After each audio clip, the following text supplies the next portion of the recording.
It is Wednesday, June 5th, and the Dong plus Whiff report. They are both back in your lives. I'm Matt Modai, and I'm going to have 3 Dong predictions for you guys to lock in and 2 pitcher props for you guys to lock in as well. I say pitcher props and not strikeout props because I'm going to dabble in another outs prop, which did cash for us yesterday. A nice juicy plus 155 cash there. To do a quick recap from yesterday, not our day, and the Dong department did not get any of my 3 to mash. That now makes it 3 straight days in which we did not get any home runs to mash. Of course, we got 2 on Saturday, so that's just always how it goes. We had an amazing day on Saturday and then 3 straight days that have been pretty brutal. So hopefully we can turn it around today. And then on the whiff report, we had a nice day in the green yesterday. That came off of a pretty rough 3-day stretch there as well. We were on fire on our whiffs. Then we had a 3-day stretch. Yesterday, we were in the green, albeit slightly green. We went 1-1 on our 2 props, up 0.55 units, but it is nice to have a day in the green. On the entire season, it's been really rough on the Dong report. Whenever it feels like we're getting on a run, we have days like the past 3 days, how they have gone, and we haven't gotten any to mash. So we're down 18.35 units on the Dong report. We're mostly breaking even in the month of May. Now, when you start down almost 20 units, breaking even isn't great, but the beginning of April is really where all these losses are coming from. Again, in May, we're roughly breaking even. And then on the whiff report, we are slightly down 0.12 units there, mostly breaking even, but slightly down. Let's turn things around today. Remember to like the video. Remember to comment. Remember to subscribe. Check out the Dub Club, my Dub Club, if you're interested in having everything sent to you, all my plays for $5 a month. Enough of that. Let's get into today's bangers. Starting in the Brewers versus Phillies game, I'm taking Bryce Harper to hit a home run, plus 400 odds at FanDuel. So Bryce actually got NL Player of the Month in May. Didn't get discussed a ton. It wasn't like he had the best month you'll ever see, but it was very good. Obviously good enough to win NL Player of the Month.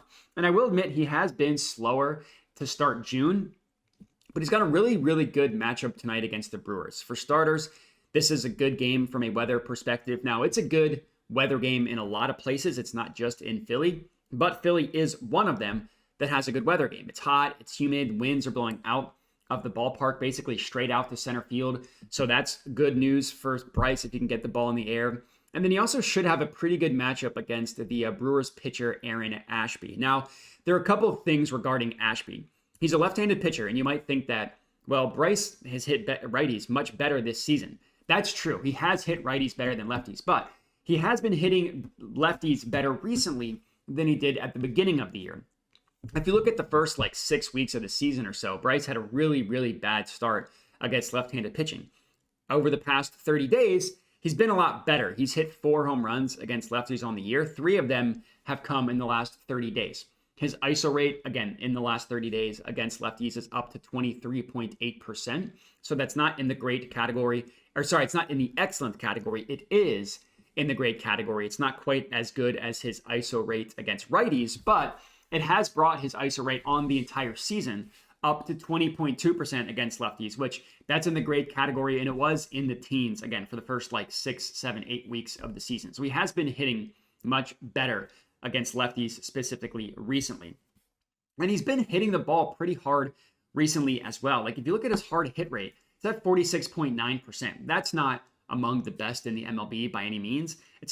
But it is an above average number. The issue with Bryce is he hasn't really been able to barrel it up, right? He's been hitting the ball hard, not quite hitting the barrel of the bat. So the contact isn't as good as you would like.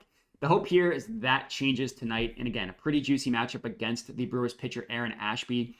Ballpark Pal lists this as a plus 10 advantage in favor of the batter, which obviously is Bryce Harper in this case. And so Ashby, it's his first start in about 2 months because he's returning from injury. So he might only pitch 3-4 innings or so. That's still probably 2 to 3 at-bats that Bryce will have against him. Hopefully one of those goes well. And the Brewers bullpen has given up the 4th most home runs in the entire MLB. So even if it ends up being mostly a bullpen game, well, Bryce can still get to that bullpen. So I really like Bryce. I think it's a good price at plus 400 odds as our first play. Next up, Reds versus Rockies. I'm taking Elly De La Cruz to hit a home run, plus 425 odds at Bet Rivers. Elly is a very streaky hitter, and over the past couple days, he's showing signs that he's getting hot. So hopefully we can get a piece of him today and that he stays hot in this very juicy matchup at Coors Field against a right-handed pitcher in Dakota Hudson, who's definitely a mashable pitcher. So Ellie on Monday's game, which is really where he started to show that he's coming out of this slump, had 3 hard hits on Monday's game, average exit velocity of 93 miles per hour. Both of those numbers are pretty good. 3 hard hits is showing you that he's seeing the ball well. And an average exit velocity of 93 miles per hour, it's showing you that he's hitting the ball hard, which obviously those are 2 very good things. And then yesterday, he followed up that performance on Monday with a home run. Very, very good. And another day in which he absolutely crushed the baseball with an average exit velocity of 99.3 miles per hour. That would put him like top of the MLB if you extrapolated that out to an entire season. Now, obviously, 1 game average exit velocity is a tiny sample size, but he's showing, again, showing signs that he's coming out of the slump, right? Like yesterday was the first home run that Ellie had hit since May 11th. And the second home run that he had hit since the month of May started. So literally since May 1st, he's hit 2 home runs. 1 on May 11th, 1 yesterday. So that cold streak was terrible. But with how he has been hitting the ball recently, hopefully he's coming out of that slump. As I mentioned, this game is being played at Coors Field, which is always good for home runs. And Ellie has a really, really good matchup against the Rockies pitcher, Dakota Hudson. Hudson's a right-handed pitcher, and Ellie hits for significantly more power, significantly better hitter against right-handed pitching. His ISO rate against lefties is a putrid 11.7%. That's a terrible ISO rate against right-handed pitching. That's all the way up to 22.3%. And keep in mind, that's including the entire month of May, where he barely hit for any power. His ISO rate against righties is still at 22.3% on the entire season. Again, that's not in the excellent category, but it is in the great category, and that fits the threshold that we're looking for. And if you look at his hard hit rate, specifically against right-handed pitching, right? What is his hard hit rate on batted balls against right-handed pitching? 42%. That's a really, really good number. That would be good for the 9th best hard hit rate of batted balls in the entire MLB if you just extrapolated that out to the entire season and all qualified batters. It would tie him with Marcell Ozuna, which is pretty good company. And his hard hit rate against lefties is down to 15.1% of all batted balls. That would be the lowest in the MLB by far. So it's a really big deal going up against a righty versus a lefty. And I will admit, if you look at Dakota Hudson, for a pitcher that plays for the Rockies and has a lot of home starts, he actually has decent home run stats specifically. I mean, his stats in general are pretty bad, but his home run stats are not terrible. But he does give up more home runs and is just in general a worse pitcher against left-handed batters, which is what Ellie's going to be batting. He's a switch hitter. This is listed as another +10 advantage, according to Ballpark Pal, from the batter-pitcher matchup perspective. So hopefully these +10 advantages work out for us. That's our second play. Next up, third and final dong pick of the day, Royals versus Guardians game. Jose Ramirez to hit a home run, +440 odds at FanDuel. So Ramirez went on a pretty ridiculous binge about 2 weeks ago. In a 11-game stretch, he hit 7 home runs. Now, he hasn't hit one in the 5 games since, but I do think that it's going to turn around today. Like so the last home run he hit came on May 28th.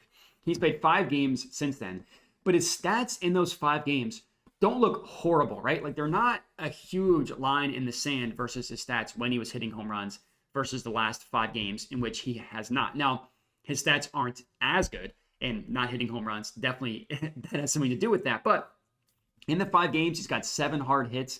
And he's putting the ball in the air about as frequently as he was in that stretch as well, which is how his home run binge happened, just because he hit an absurd amount of fly balls. He had a really ridiculous fly ball rate in that 11-game stretch where he was hitting a bunch of home runs. And in the 5 games since, he has hit 5 fly balls. So again, not as high as it was, but not a terrible number overall. And if you look at the entire season, his fly ball rate is at 50.5%, which is the 7th highest fly ball rate in the entire MLB. Now, looking at this batter-pitcher matchup, this is another situation where the batter has a +10 advantage over the pitcher. Again, that's according to our friends at Ballpark Pal. And the pitcher, that would be Brady Singer of the Royals. Now, he's not a terrible pitcher by any means, but he's definitely a pitcher that is worse against left-handed batters. And Ramirez is a switch hitter like Ellie De La Cruz, so going up against a right-handed pitcher means he will be batting lefty. Singer has given up 6 home runs on the year. 4 of those 6 have come to left-handed hitters, and that's despite the fact that he has faced roughly the same amount of batters between righties and lefties.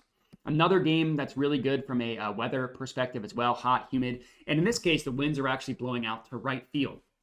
So for a lefty like Ramirez that hits a lot of fly balls, the wind blowing out to right field is pretty meaningful and is a big deal. So hopefully Ramirez comes through for us with a dong. Hopefully we can get one of these players to hit a home run and we will at least be profitable for the day, which would be nice. But if we can get multiple to hit a home run, and especially all three, we will be rich. So let's hope for that. And now we transition to our pitching prop whiff report part of the video. Padres versus Angels game. Jose Soriano under 4.5 strikeouts, -124 odds at FanDuel. So we took a pitching prop under, strikeout prop, I should say, under against the Padres yesterday. That ended up being the only play that we lost, the one of two plays that we lost. But I'm going right back to it. Another strikeout prop under against the Padres. This time, Jose Soriano is a right-handed pitcher. And yesterday we targeted a lefty. Today we're targeting a righty. Now, honestly, the Padres barely strike out against righties or lefties. So I'm not going to say the fact that he's going up, that Soriano is a right-handed pitcher is better for us than it was last night. It just means that the Padres just never strike out, regardless of the handedness of the pitcher. And despite the fact that they did go over yesterday, obviously it's just one game, they're just a team that never strikes out. And it is helpful that Luis Arias is back in the lineup. He was in the lineup yesterday. Granted, yes, they still went over, but Arias legitimately has the lowest strikeout rate in the entire MLB. And against right-handed pitching, his strikeout rate is 2.6%. That is a ridiculously low strikeout rate, obviously, lowest in the MLB. And it basically means only 8 batters we have to worry about striking out for the Padres. And if you look at their lineup, they only have one guy in their lineup that is considered a awful strikeout hitter that strikes out at an awful rate. That would be a Peralta, strikes out 35.3% of the time, which, yes, that is a high number. But the next closest guy is at 20.1%, which is below average. That means, to put that in context for you, the player that strikes out at the second highest rate on the Padres strikes out at a below average rate. Like average is 22.5%. The second highest is at 20.1. Everybody else is below 20%. It's just ridiculous how few strikeout guys they have on their roster. On the season, they have the second lowest strikeout rate against right-handed pitching at 18.9%. And that number has just gone down recently. Over the last 2 weeks, they've struck out 16.4%, which is the lowest strikeout rate in the MLB against right-handed pitching. They also have the lowest strikeout rate against righties over the last 15 games as well.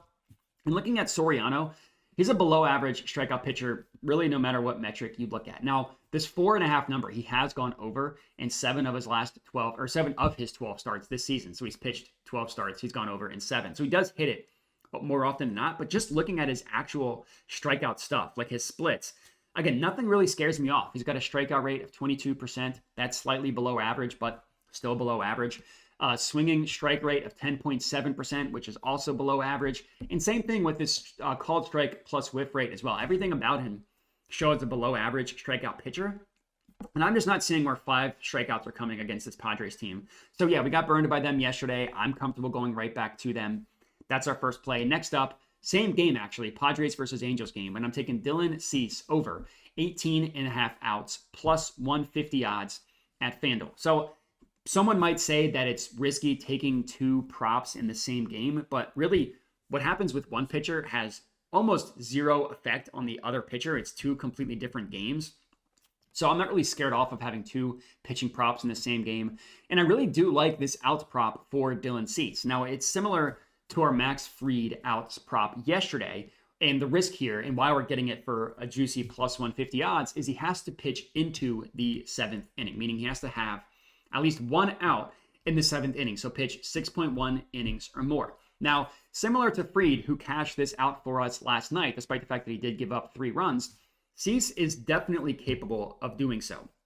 This is more so fading the Angels. I mean, it's honestly both. Cease has been really good, but it's also fading the Angels. The Angels are simply incapable of hitting right-handed pitching. Over the last 2 weeks, they have the worst WRC plus against right-handed pitching, which basically measures their offense, not really taking into account the weather or the stadium. It's just supposed to be the simplest way to measure an offense. They have literally the worst by far.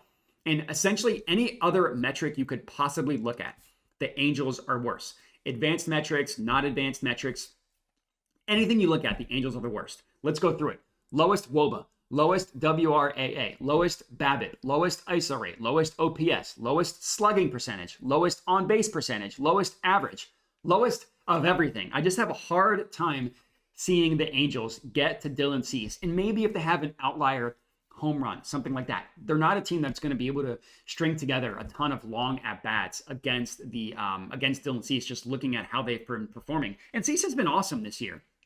Now, he's only gone over this number in 4 of 12 starts. I will admit that number obviously is not a win percentage in our favor. He does mostly seem to be capped out at 18 outs, which would be 6 innings. Now, there was a stretch where he went over 18 outs in a 3-game, or sorry, he did it 3 times in a 4-game stretch. Since then, he's only done it in 1 of 4 starts. So you might see that and say, oh, he's been struggling, not a pitcher that I want to back. Looking into his advanced stats of those starts in which you would say he's been struggling, a lot of that has to do to bad luck than anything. A lot of his advanced metrics, barrel rate, whiff rate, or barrel rate, FIP, all that stuff, it's actually pretty similar to what it was during his hot streak, which shows me that he's just getting unlucky. That's exactly what those stats are supposed to measure. And what I also like about Dylan Cease is that the Padres will let him accrue pretty deep pitch counts, right? Like in his 12 starts on the year, he averages over 98 pitches thrown per game, and he has thrown over 100 pitches in 6 of his 12 starts, so in half of his starts. So when you look at the fact that he's been unlucky recently, and when you look at the matchup he's going up against, I think Dylan Cease is due for an awesome start. Hopefully it comes true for us and we are able to cash this out. Rounding out our second and final pick for everything of the day. Remember to like the video, comment, subscribe, all that good stuff. Remember to check out the Dub Club if you're interested. I appreciate everybody for watching, and have a good one.